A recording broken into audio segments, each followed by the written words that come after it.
Check what it do. You know what time it is. Your boy 2 Official. You're now tuned in to 5945. And I'm sitting down with a very special guest, comedian, podcast legend, going all over the world doing his thing on the comedy, on doing the podcast. Like so. Sam Bucks, how you feel? What's going on, man? I appreciate you for having me on. Man, I appreciate you stopping through.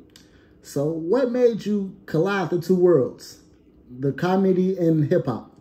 So, I had always been a fan of rap and shit, man. My dad took me to see Wutang when I was like 12. Okay. I knew all the words to The Predator by Ice Cube when I was like 6. Like, I grew up with it. And I was doing stand-up.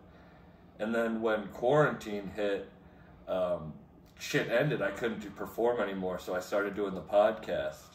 And the podcast started just about, like, talking to, like, comedians and shit about what we're doing without comedy, and then I started interviewing some producers, and I was like, shit, I have this love for rap that I've had. I should try to reach out, and, man, it's grown from there, and it's crazy. I was always going to concerts and shit, but now it's really have connected the two worlds. Growing up, like you say, listening to hip-hop, what were some of your favorite records? What were some of your most memorable concerts going to growing up? Ooh, growing up, let me see. My mom would always take me to see LilWayne, and people get so mad. Whenever people ask me, like, what my favorite artist albums are, I always say the one people least expect. Like, the Carter 4 is my favorite Wayne album, and people get so mad. But, like, growing up, going to see LilWayne and stuff, I'm 24, so that was right in the era of, like, him getting big, Wutang Clan. I remember when my dad bought me Enter the 36 Chambers for the first time. And then I went to go see them. It was like, oh shit, that was such a monumental moment in my life. Rick Ross. I remember seeing Rick Ross at like 16 with my dad, and it was such a good show, and I go up after the show to meet him, and he takes a hit off his blunt, and he just looks at me and goes, man, you look just like my lawyer. And so that was another really memorable concert early on. That's dope. So growing up, where are you from? Massachusetts. I moved all around Massachusetts. So I grew up a little bit in the city, a little bit up in the woods. I grew up on Cape Cod in the beach towns a little bit, so all over Mass.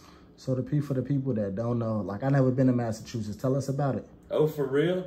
It's weird. Mass is like, I don't know, I feel like when I go to other places, like I was just in Rochester this weekend, it has like a similar vibe to Buffalo, even though it's like an hour, 45 minutes away or so.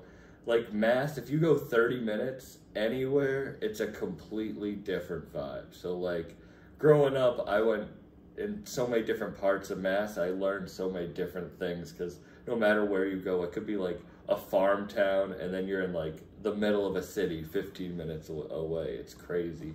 And the rap scene there's not a ton of rappers that like blow up out of there as per se, but the love for it is crazy. Like, I don't know, whenever you talk to Conway, he's like, when I knew that people actually were fucking with my shit is when I did a show in Boston. So that's kind of the love that they give. Dope. That's nice. That's dope. When did you find a love for comedy? Comedy, man. I had always loved comedians, listening to comedy, but when I was in 16, this is so dumb. I was trying to impress a girl, and I went to the #1 hockey high school in the country, and I started playing hockey to impress her, and I got in a horrible hockey accident. Like, I had to lay in a dark room for a month. I couldn't listen to music, couldn't go outside. All I did was listen to people talk, so I just listened to, like, comedy and podcasting for the entire month. That's all I could do. And when I came out of it, I was like, shit, this is my life now. This is what I'm going to pursue for the rest of my life. That's dope. So what are some of your favorite places to do comedy so far? Oh, the legendary Comedy Store out in LA is, that was where I did stand up for the first time ever, and the third time ever was Steve-O, actually. And that's like one of the most famous comedy clubs in the world. So to be able to perform there is amazing. Laugh Boston in Boston is a club that ever since I was 16 and I wasn't even allowed in the club, they would like have a security guard watch me and allow me to come in. So I have to give them their props, their shout outs. And then I want to give it up to Exotic Roots right in Rochester. That's Ito's new theater space, and he has a studio, a hydroponic store. I just did the grand opening, and that's going to be one of the most insane venues, like, for real. Okay. Comedians, who do you like listening to? Like, when you was in that dark hole, you know what I'm saying, recovering, what were some of the comedians you was listening to? What are some of the podcasts you was listening to that kind of feel like kind of cultivated your sound today? It's funny, like, all right, some of my favorite comedians, I like pretty underground ones, like Doug Stanhope or Duncan Trussell or Ari Shaffir, but Sam J, she has a show on HBO, she has a Netflix special, she came up in Boston, and she was so nice to me. Like, when I first started out, she was always welcoming, and now she legit is one of the funniest comedians in the world. So I have to give it up to Sam J for coming out. But growing up, like, man, Jim Gaffigan, I went to my 10th birthday to see him. I don't know, with podcasts, Mark Maron was one of the first ones I listened to, and it's so cliche, but Joe Rogan, like, he was popping right when I got in that. That was, like, right when he was starting, and that really did help me out, too. Listen to him. Buckedup podcast, tell me about it. Buckedup, it's funny, as I said, over the beginning of quarantine, I just was, like, doing it because comedy left, and then I interviewed this producer, Freshman Woes. I messaged him on Instagram. I was like, hey, I'd love to have you on. I'm a fan of your music. And he was like, I'd be honored to come on. And that was the first rap guest I ever had. I think it was episode 13.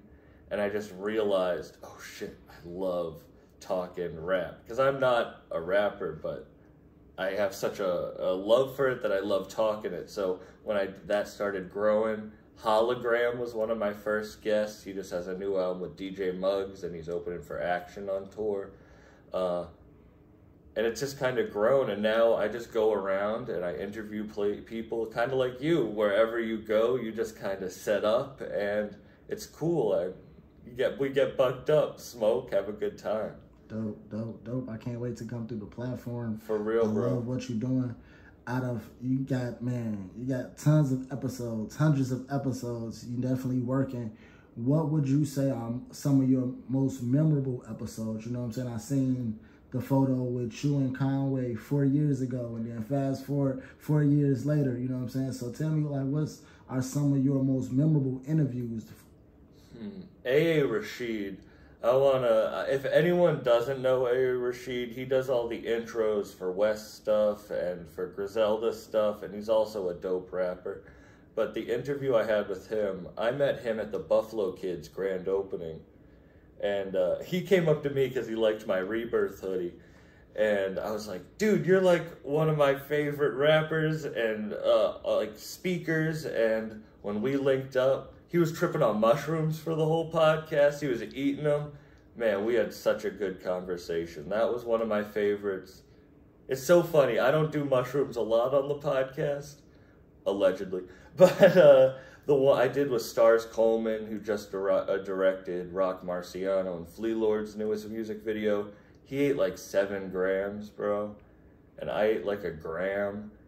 And we just roasted. If you wanna laugh for an episode, that's the one to watch with Stars Coleman, because we just roasted each other for an hour and a half tripping, and then got into some real deep shit. But that was another one of my favorites. Dope. So for all my people that don't know, that follow us all around the world, let them know where they can find it at. Let them know where to find it at. Oh yeah, if you want to follow me, you can follow it at Buckedup Podcast on Instagram. You can get it on YouTube, Spotify, Apple, wherever you get podcasts. And we put episodes out 2 a week, and we're about to start doing 3 a week. So tap in, we're getting everybody on. Definitely. Make sure y'all subscribe right now, Buckedup Podcast. Y'all go follow him right now, tap in with him, definitely. Sam Cooks, it was definitely a pleasure you coming through, bro, repping with us, staying down with us, man. We appreciate you stopping by. Man, thank you so much for having me. I appreciate it. Yes, sir. Thank you.